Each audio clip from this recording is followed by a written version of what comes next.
ஆன்மீகத்தை வாழ்க்கையின் ஒரு அங்கமாக பார்க்கும் கொக்கரக்கோ ராசிபலன் நேயர்களுக்கு எனது முதற்கண் வணக்கங்கள். இந்த வீடியோவை ஸ்கிப் செய்யாமல் இறுதி வரை பார்த்து உங்களுக்கு பிடித்திருந்தால் ஒரு லைக் செய்து கொள்ளுங்கள். அப்படியே மறக்காமல் நமது கொக்கரக்கோ ராசிபலன் சேனலை சப்ஸ்கிரைப் செய்து உங்களது ஆதரவை தொடர்ந்து தாருங்கள். எனதன்பு மேசம் ராசிக்கார நேயர்களுக்கு எனதினிய வணக்கம். நம்ம இன்னைக்கு வீடியோ பதிவுக்கு முழுமையா போறதுக்கு முன்னாடி முருகரை மனதார வணங்கிட்டு வீடியோ பதிவுக்குள்ள போகலாங்க. ஓம் முருகா போற்றி, ஓம் முருகா போற்றி, ஓம் முருகா போற்றி, என்னை காக்கும் முருகனே போற்றி. நல்லதே நடக்கும், நல்லது மட்டும்தான் நடக்கும். நம்மளோட மேசம் ராசிக்காரங்க தங்களை நாடி வர்றவங்களை நன்கு உபசரித்து வேண்டிய உதவி செய்யறதுல சிறந்தவங்களா இருப்பாங்க. தெய்வ அருளும் திட சிந்தனையும் இவங்க கிட்ட அதிகமாவே இருக்கு. நினைச்சதை சாதிக்கிற வரைக்கும் அதிர்ஷ்டத்தை இவங்க நம்ப மாட்டாங்க, கடவுளை மட்டும்தான் நம்புவாங்க. அடுத்தவங்க செய்ய முடியாதுன்னு ஒதுக்கி வச்ச காரியத்தை கூட அழகா திட்டம் தீட்டி முயற்சி பண்ணி அந்த காரியத்துல வெற்றி அடையக்கூடியவங்களா இவங்க இருக்காங்க.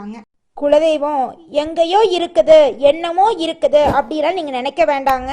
நீங்க எங்கிருந்தாலும் ஒரு தீபம் ஏற்றி வச்சு அந்த தீப ஒளியில தெய்வங்கள் இருக்கிறாங்க அப்படின்னு நினைச்சு வழிபாடு செய்யுங்க. குலதெய்வமே தெரியாவிட்டாலும் வீட்டுல தீபம் ஏற்றி வச்சு ஏதாவது ஒரு நல்ல நாள்ல குலதெய்வத்தை நினைச்சு வழிபாடு செய்யுங்க. குலதெய்வ வழிபாடு குலம் காக்குங்க, குலம் தலைக்கும். முதல்ல குலதெய்வம், அப்புறம் இஷ்டப்பட்ட தெய்வம், அப்புறம் உங்களுக்கு விருப்பப்பட்ட தெய்வங்க. எந்த கோயிலுக்கு போனாலும் என்ன பண்ணாலும் ஏற்றமில்லை அப்படின்னு நீங்க சொல்லுவீங்க. தினமும் எந்திரிச்ச உடனே சூரிய பகவான நமஸ்காரம் பண்ணுங்க. அவங்களுடைய அனுகிரகம் இருந்தா போதும். மற்ற கிரகங்கள் எல்லாம் சாதகமா இல்லைனா கூட பரவாயில்ல, அந்த சூரியனுடைய பிரகாசம் உங்க வாழ்க்கையவே பிரகாசமா மாத்திருங்க.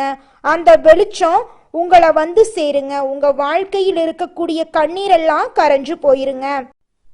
நம்ம இன்னைக்கு இந்த வீடியோ பதிவுல எதை பத்தி பார்க்க போறோன்னு பார்த்தீங்கன்னா, மேசம் ராசிக்காரங்களை பத்தியும் இவங்க ஏன் பொருளாதார ரீதியா முன்னேற முடியல, இவங்களோட குடும்பம், குழந்தைங்க, பூர்வீகம், ஆயுள், அதிர்ஷ்டம், லாபம், வாழ்க்கையில் இருக்கக்கூடிய சாதகமான பாதகமான பலன்களை பத்தி இந்த வீடியோ பதிவுல விரிவா நம்ம தெரிஞ்சுக்க போறோங்க. செவ்வாய் 8ஆம் வீட்டுக்கு அதிபதியா இருக்கிறதுனால மேசம் ராசிக்காரங்க தொழில்ல சிரமங்களை சந்திச்சு முன்னேறுவாங்க. இவங்களுக்கு பகல் நேரம் சாதகமா இருக்கும். நிர்வாக திறமை, மனிதாபிமான சிந்தனை அதிகம் இருக்கும். மற்றவங்களுக்கு உதவி செய்யறது, கல்விக்கு உதவி செய்யறது, தானம் செய்யறது போன்ற குணங்கள் இவங்க கிட்ட இருக்கும். தந்தைக்கு உடல்நல பிரச்சனைகள் வர்றதுக்கு வாய்ப்பு இருக்கு. அதனால தந்தைய கவனமா பார்த்துக்கோங்க. பூர்வீக சொத்தை இழந்து ஊர் விட்டு ஊர் போறதுக்கு வாய்ப்பு இருக்கு. அதனால கொஞ்சம் கவனமா இருந்துக்கோங்க. திருமணமான பிறகு செல்வாக்கு உள்ளவரா நீங்க மாறிடுவீங்க. மனைவி பெயர்ல தொழில் செய்யறது, சொத்து வாங்கறது உங்க வாழ்க்கைக்கு ரொம்பவும் நல்லதுங்க. மேச ராசியில சனி நீச்சம் அடைகிறதுனால ஒரு தொழில்ல தோல்வி ஏற்படும். நண்பர்களால ஏமாற்றப்பட வாய்ப்பிருக்கு. வெளிநாடு, வெளி மாநிலம் சார்ந்த நட்பு வட்டம் இருக்கும். குடும்பத்தின் மீது அதிக பற்று இருக்கும். உள்ளூர்ல திருமணம் இல்லைன்னா காதல் திருமணம் நடக்க வாய்ப்பிருக்கு. 10ஆம் இடத்துக்கு அதிபதி செவ்வாய் உச்சம் அடைகிறதுனால சொந்தமாக தொழில் செய்ய விரும்புனீங்கன்னா நிச்சயமா இந்த காலகட்டத்துல சொந்தமா தொழில் செஞ்சீங்கன்னா அந்த தொழில உங்களுக்கு லாபம் இரட்டிப்பா கிடைக்கும். 10ஆம் மற்றும் 11ஆம் இடங்கள் சனியாகி மேசத்தில் நீச்சம் அடைகிறதுனால வாழ்க்கையில வளர்ச்சி விட்டு விட்டு உங்களுக்கு கிடைக்கும். 5ஆம் இடம் அறிவு, புத்தி, மனம், பணம் சம்பாதிக்கக்கூடிய வழிகளை குறிக்குது. சித்தர்கள் வழிபாடு, கிரிவலம் போறது, பூர்வீகத்துல உள்ள தெய்வங்களை வணங்குறது, நரசிம்மர், காளி போன்ற தெய்வங்களை வணங்குறது உங்கள் வாழ்க்கையில செல்வத்தை ஈர்க்கும் வழிகளா இருக்கு. குழந்தைங்களுக்கு ஆதரவா நீங்க இருக்கணுங்க. கேது தடைகளுக்கு பின்னால் தான் வெற்றியை தருவாரு. அதனால விநாயகரை வணங்குனீங்கன்னா குடும்பத்துல சுகம் கிடைக்கும். 8ஆம் இடம் பணபரஸ்தானம். மேச ராசி அதிபதி விருச்சிகத்துல இருக்காரு. 6ஆம் வீட்டின் நட்சத்திரம் 8ல இருக்கிறதுனால உங்கள் வாழ்க்கையில நல்லதெல்லாம் நடக்குங்க. திடீர் உணர்ச்சி வசப்படுறது, வேலையை தூக்கி போடுறது போன்ற பிரச்சனைகள் நடக்கிறதுக்கு வாய்ப்பு இருக்கு. 6, 8 தொடர்பு வேதனையை கொடுக்கும். ஆனா வழக்கு, கடன், நோய் போன்றவற்றில ஜெயிக்கும் வாய்ப்பு உங்களுக்கு இருக்குதுங்க. விபரீத ராஜயோகத்தின் மூலமா அவமானம், நஷ்டம், பிரச்சனைக்கு பிறகு நல்ல நிலைமைக்கு நீங்க வரலாம். கடனுக்காக சொத்து வாங்குவீங்க, இல்லைன்னா சொத்தை வித்து கடனை நீங்க அடைப்பீங்க. 11ஆம் இடம் லாபஸ்தானம். இது சுகத்தை கொடுத்தா பாதகத்தை கொடுக்கும். கார் நன்றாக இருப்பதா நினைச்சு அதுல ஏறினா கணவன் மனைவி சண்டை வந்து நிம்மதி இல்லாம போகும். புகழுக்கு மயங்காம இருந்தா வாழ்க்கையில நீங்க சிறந்தவரா வர முடியும்.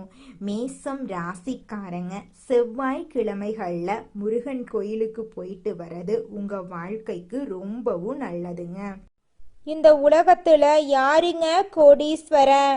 கோடி கோடியா பணம் வச்சிருக்கிறவங்களா, பிடிச்ச உணவுகளை சாப்பிட்றவங்களா, பிடிச்ச உறவுகள் கிட்ட பேசுறவங்களா? இதுல யாருமே கோடீஸ்வரன் கிடையாதுங்க.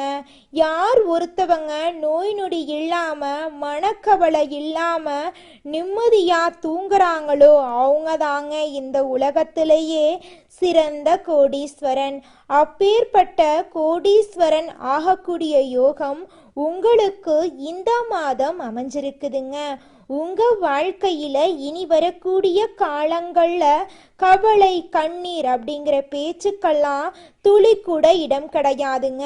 இது நாள் வரைக்கும் உங்களுடைய மனசில் இருந்த மனக்கவலைகள் எல்லாம் இனி வரக்கூடிய காலங்கள்ல காணாம போகுதுங்க.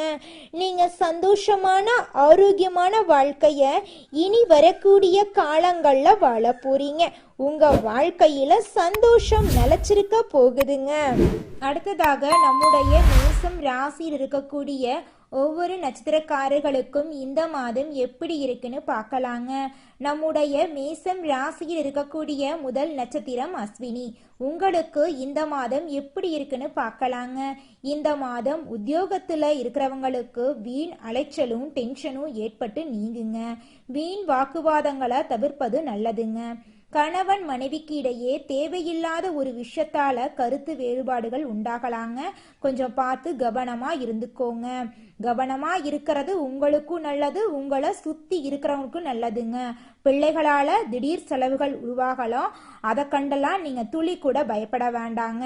உங்க குடும்பத்துல இது நாள் வரைக்கும் தடைபட்ட அனைத்து காரியங்களுமே இனி வரக்கூடிய காலங்கள்ல தங்கு தடையின்றி நடக்க போகுதுங்க. திருமணம் ஆகாதவர்களுக்கு திருமணம் நடக்க போகுது. குழந்தை பாக்கியம் இல்லாதவர்களுக்கு குழந்தை பாக்கியம் கிடைக்க போகுதுங்க. அடுத்ததாக நம்முடைய மேசம் ராசியில் இருக்கக்கூடிய நட்சத்திரம் பரணி. உங்களுக்கு இந்த மாதம் எப்படி இருக்குன்னு பார்க்கலாங்க. இந்த மாதம் யாரையும் எதிர்த்து கொள்ளாம அனுசரிச்சு செல்றது நன்மை தருங்க. வீண் மனக்கவலை, காரிய தாமதமெல்லாம் உண்டாகலாம். கவனமா இருந்துக்கோங்க. பண வரத்து அதிகரிக்க போகுது. வாக்குவன்மை ஏற்பட போகுது. உங்கள் பேச்சுக்கு மற்றவர்கள் செவிசாய்க்க போறாங்க. புதிய நண்பர்கள் கிடைக்க போறாங்க. தொலை தூரத்துல இருந்து நல்ல தகவல் எல்லாம் வந்து சேர போகுதுங்க. உங்க குடும்பத்துல சுபகாரியங்கள் அடுக்கடுக்கா நடக்க போகுதுங்க. உங்க கையில பணப்புழக்கம் அதிக லெவல்ல இருக்க போகுதுங்க. திருமணம் ஆகாதவர்களுக்கு திருமண தடை நீங்கி திருமணம் நடக்க போகுதுங்க. உங்க வாழ்க்கையில இனி வரக்கூடிய காலங்கள்ல கவலை அப்படிங்கிற பேச்சுக்கு துளி கூட இடம் கிடையாதுங்க. மேசம் ராசியினரே, இந்த மாதம் பணவரத்து கூடுங்க. ஆனா எந்த காரியத்தில் ஈடுபட்டாலும் அடுத்தவரை நம்புவதில் எச்சரிக்கை தேவைங்க. உங்களுக்கு மிகவும் வேண்டியவர் உங்களை விட்டு விலகி செல்லலாங்க. மாற்று மதத்தினரின் உதவி உங்களுக்கு கிடைக்க போகுது. தொழில் வியாபாரத்துல எதிர்பார்த்த பணவரவு உங்களுக்கு இருக்குங்க. போட்டிகள் குறையும். புதிய முயற்சிகளில் ஈடுபட தோன்றும் உங்களுடைய மனசு. பங்குதாரர்களிடம் இருந்து வந்த மனக்கசப்புகள் மறைய போகுது. உத்தியோகத்தில் இருப்பவர்கள் செய்யும் பணிகள் திருப்திகரமாக நடந்து முடிய போகுது. எதிர்பார்த்த இடமாற்றம் உங்களுக்கு கிடைக்க போகுது. மேலிடத்தின் மூலம் உங்களுக்கு நடக்க வேண்டிய காரியங்கள் அனுகூலமாக நடக்க போகுது. குடும்பத்தில் இருப்பவர்கள் உங்களை அனுசரித்து செல்வது மனதுக்கு இதமானதா இருக்க போகுது. கணவன் மனைவிக்கிடையே சிறிய வாக்குவாதம் ஏற்படலாம். கொஞ்சம் விட்டு கொடுத்து போறது உங்களுடைய இல்லற வாழ்க்கைக்கு ரொம்பவும் நல்லதுங்க. பிள்ளைகள் உங்களை புரிந்து கொண்டு நடப்பது மனசுக்கு நிம்மதியை தரும். குடும்பத்துல எதிர்பாராத சில காரியங்கள் நடக்கலாம். கொஞ்சம் எச்சரிக்கையா இருந்துக்கோங்க. பெண்களுக்கு சாமர்த்தியமான பேச்சின் மூலம் காரிய வெற்றி உண்டாகும். அடுத்தவரை நம்பி பொறுப்புகளை ஒப்படைக்கிறதுல கவனம் தேவை. கலைத்துறையினர்களுக்கு இருந்து வந்த வீண் பிரச்சனைகள் நீங்கும். மரியாதை அந்தஸ்து உயரும். வெளிநாட்டு பயணங்கள் கைகூடும். தொழில் சிக்கல்கள் நீங்கும். தொழில நன்மைகள் நடைபெறும். கூடுதல் லாபம் கிடைக்க போகுது உங்களுக்கு. அரசியல் துறையினர்களுக்கு பதவி உயர்வு கிடைக்கும். சிலருக்கு பதவி உயர்வு, புதிய பதவி, கூடுதல் பொறுப்புகள் எல்லாம் கிடைக்கலாம். மேலிடத்தின் மத்தியில் மதிப்பு உயரும். புதிய வாகனங்கள் வாங்குவீங்க. சக மனிதர்களிடம் மரியாதை அதிகரிக்கும். மாணவர்களுக்கு கல்வியில இருந்த போட்டிகள் விலகும். பாடங்களை படிப்பதில் இருந்த இடையூறுகள் நீங்க போகுது. உங்களுடைய வாழ்க்கையே சொர்க்க வாழ்க்கையா மாறப்போகுதுங்க. உங்க வாழ்க்கையில மேலும் நல்லதெல்லாம் நடக்க நீங்க செய்யக்கூடிய பரிகாரம் என்னன்னு பார்த்தீங்கன்னா, உங்க வீட்டுக்கு பக்கத்துல இருக்கக்கூடிய கண்ணு தெரியாத குழந்தைங்களுக்கு உங்களால முடிஞ்ச உதவிகளை செஞ்சுக்கிட்டு வாங்க. உதவி செய்யணும் அப்படிங்கிறதுக்காக நீங்க லட்சக்கணக்கில் செலவு பண்ணணும் அப்படிங்கிற அவசியம் கிடையாது. உங்களால முடிஞ்ச அளவுக்கு ஒரு பேனா வாங்கித்தாங்க, ஒரு பென்சில் வாங்கித்தாங்க. இந்த உதவியை செய்யறதன் மூலமா உங்க வாழ்க்கையில நீங்க செஞ்ச பாவங்கள் எல்லாம் குறைய போகுது. உங்களுடைய வாழ்க்கையே சொர்க்க வாழ்க்கையா மாறிடுங்க. நல்லதே நடக்கும். நல்லது மட்டும்தான் நடக்கும். நன்றி, வணக்கம். ஒவ்வொரு கிரக மாற்றமும் உங்களுக்கு ஒரு புதிய வாய்ப்பை தரும் என்பதை நினைவில் கொள்ளுங்கள். அந்த வாய்ப்புகளை சரியாக பயன்படுத்த நமது கொக்கரக்கோ சேனலை தொடர்ந்து பார்த்து ஆதரவு தாருங்கள். உங்கள் உறவினர்களுக்கும் நண்பர்களுக்கும் இந்த தகவலை பகிருங்கள். அடுத்த பதிவில் உங்களை சந்திக்கும் வரை உங்களிடமிருந்து விடைபெறுகிறேன். நன்றி.